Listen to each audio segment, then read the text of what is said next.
বিরিয়ানির সাথে চিকেন চাপের কম্বিনেশনটা দুর্দান্ত একটা কম্বিনেশন, যেটা ছাড়া বিরিয়ানিটা যেন মনে হয় একেবারেই জমছে না। নমস্কার বন্ধুরা, মামুনস কিচেনের নতুন আর একটা রেসিপিতে আপনাদেরকে অনেক অনেক স্বাগত জানাই। তবে চলুন আজকে দেখে নেব চিকেন চাপ কিভাবে খুব সহজেই বাড়িতে বানিয়ে নেওয়া যায়।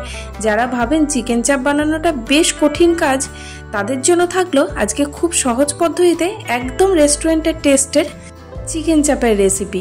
তাহলে পুরো ভিডিওটা স্কিপ না করে দেখতে হবে আর ঝটপট শিখে নিয়ে বানিয়ে ফেলতে হবে বাড়িতেই চিকেন চাপ একদম রেস্টুরেন্টের স্টাইলে। তাহলে চলুন দেরি না করে রেসিপিটি শুরু করি। প্রথমেই লাগবে আমাদের সেটা হলো চিকেন। এখানে মূলত আমি চিকেনের লেগ পিস আর ব্রেস্টের পিস ব্যবহার করেছি।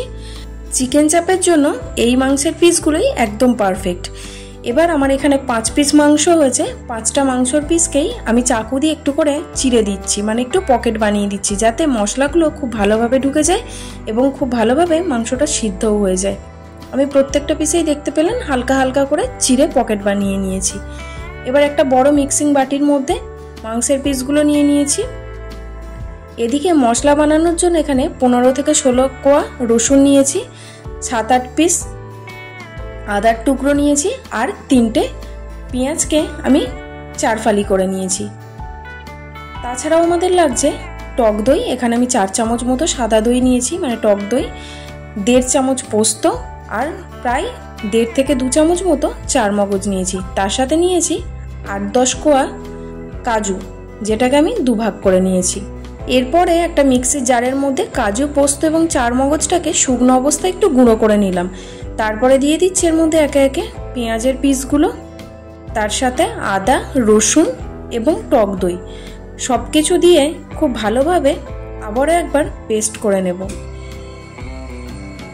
আপনারা চেষ্টা করবেন এই শুকনো উপকরণগুলোকে শুকনো অবস্থায় একবার গুঁড়িয়ে নিতে, তাতে পেস্টটা কিন্তু খুব ভালো হবে।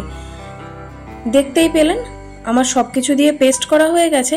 এবার আবারও একবার পেস্ট করতে হবে। তার জন্য দিয়ে দিলাম এখানে লঙ্কা। আমি এখানে 5-6টা মতো লঙ্কা দিয়েছি, তবে লঙ্কাগুলো ঝাল খুব কম, সেই জন্যই বেশি পরিমাণে দিয়েছি। আপনারা কিন্তু খুব বেশি ঝাল লঙ্কা হলে পরিমাণে কম দেবেন, কারণ চিকেন চাপ কিন্তু খুব বেশি ঝাল হয় না। লঙ্কাগুলো দিয়ে আবারও খুব স্মুথ একটা পেস্ট তৈরি করে নিয়েছি। এবার ম্যারিনেট করে নিতে হবে চিকেনগুলোকে। চিকেন চাপ বানানো কিন্তু খুবই সহজ। আপনারা যদি এই পদ্ধতিটা ফলো করেন তাহলে একদম রেস্টুরেন্টের মতো টেস্টের চিকেন চাপ আপনারা বাড়িতেই খুব সহজে তৈরি করে নিতে পারবেন। এবার চলুন ম্যারিনেশনটা করে নিই। তার জন্য চিকেনের মধ্যে আমি সমস্ত মশলার পেস্টটা ঢেলে দিচ্ছি। এরপরে এর মধ্যে একে একে আমি দেব কাশ্মীরি লঙ্কার গুঁড়ো। এটাতে ঝাল হবে না, তবে কালারটা খুব ভালো হবে, সেই জন্য 1 চামচ দিয়েছি। 1 চামচ পরিমাণে লবণ দিয়ে দিলাম। আর যেটা লাগবে সেটা হলো জায়ফল। এখানে জায়ফলের গুঁড়ো দিতে হতো, আমার কাছে গুঁড়ো জায়ফলটা নেই বলে একটা গোটা জায়ফলকেই এভাবে গ্রেটারে ঘষে আমি অর্ধেকটার কাছাকাছি প্রায় দিয়ে দিলাম। বেশ অনেকটা পরিমাণেই দিতে হবে, জায়ফলটা দিলে এর গন্ধটা কিন্তু দুর্দান্ত আসবে। তার সাথে দিয়ে দিলাম 1 চামচ ফ্রেশ ক্রিম, 1 চামচ গরম মশলা, 1/2 চামচ গোলমরিচের গুঁড়ো। এছাড়াও আমি দিয়ে দিচ্ছি 1/4 কাপ সাদা তেল। সব কিছু দিয়ে খুব ভালোভাবে মাখিয়ে নিতে হবে। এইভাবে ম্যারিনেট করে আমি 1 ঘন্টা রেখে দিয়েছি, তবে আপনাদের হাতে সময় বেশি থাকলে 2-3 ঘন্টাও অবশ্যই রাখতে পারেন। এদিকে দেখুন আমি একটা ছোট বাটির মধ্যে অল্প পরিমাণে একটু দুধ নিয়ে নিয়েছি। দুধের মধ্যে আমি কিছুটা কেশর দিয়ে দিলাম, আর দুধটা কিন্তু হালকা গরম অবস্থায় আছে। দুধটার মধ্যে কেশরটা ভেজানো থাক। এদিকে আমি 1 ঘন্টা হয়ে গেছে, গ্যাসে কড়াই বসিয়ে দিয়ে আবারও 1/4 কাপ সাদা তেল এবং 1.5 থেকে 2 টেবিল চামচ মতো ঘি দিয়ে দিলাম। তেল এবং ঘিটা খুব ভালোভাবে গরম হয়ে গেছে। এর মধ্যে একে একে মশলাটা বাদ দিয়ে চিকেনের পিসগুলো তুলে তুলে দিয়ে দিচ্ছি। আমি এটা কড়াইয়ে করছি, তবে আপনাদের কাছে যদি চিকেন চাপ বানানোর পাত্রটা থেকে থাকে তাহলে অবশ্যই তার মধ্যেও করতে পারেন। সব চিকেনের পিসগুলো দিয়ে আমি ঢেকে দিয়েছি 5 থেকে 7 মিনিটের জন্য। 5-7 মিনিট পরে ঢাকা খুলে চিকেনের পিসগুলোকে উল্টে দেব। আমার চিকেন চাপের রেসিপিটি পুরোটা দেখার পর আমাকে অবশ্যই কমেন্ট বক্সে জানাবেন যে আপনাদের কেমন লাগলো।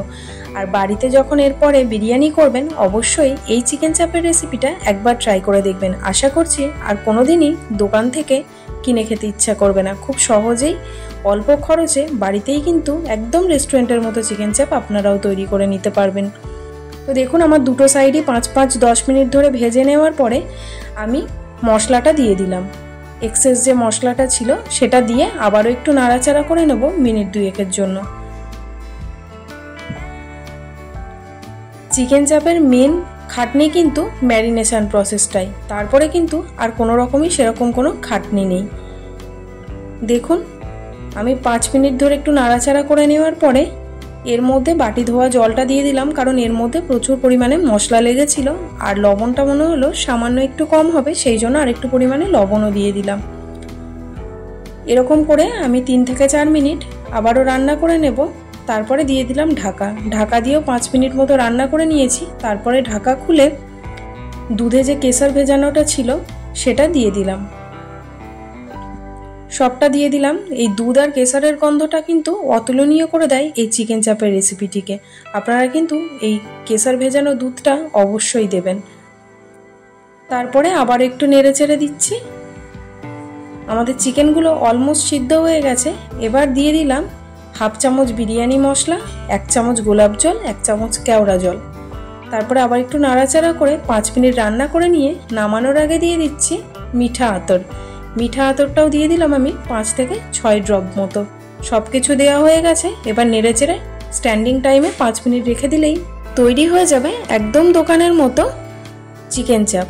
আপনাদের রেসিপিটি কেমন লাগলো জানাবেন, আর যদি বেশি ভালো লেগে থাকে তাহলে একটু প্লিজ শেয়ার করে দেবেন রেসিপিটি। আর আজকের মতো এই পর্যন্তই। দেখা হবে নতুন একটা রেসিপি নিয়ে। সবাই ভালো থাকবেন, সুস্থ থাকবেন।